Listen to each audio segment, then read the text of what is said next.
Aujourd'hui, on décortique une prédiction financière assez folle, une prophétie pour le Dow Jones. L'objectif annoncé est juste énorme. 100 000 points pour l'indice. 100 000. La question c'est comment? Le but ici n'est pas de valider, mais de confondre l'argument. Tout commencerait fin 2025.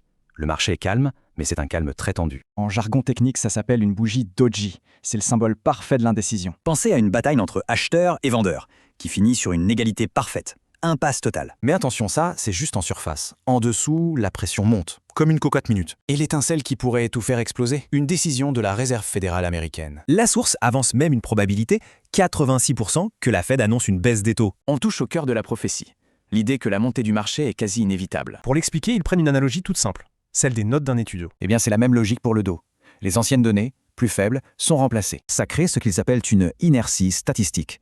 Une force mathématique qui tire tout vers le haut. Cette moyenne agirait alors comme un aimant qui attirerait le prix actuel toujours plus haut. Du coup, la route vers les 100 000 devient une suite d'étapes logiques, presque automatiques. Mais l'analyse technique n'est que le début. Derrière, il y a une vision du monde radicalement différente. Prenons l'essence. Si le prix baisse, c'est bien, non? Pour eux, non. C'est un signe de pauvreté. Leur raisonnement? La demande s'effondre parce que les gens n'ont plus les moyens de conduire. Et là, on arrive à l'affirmation la plus provocante.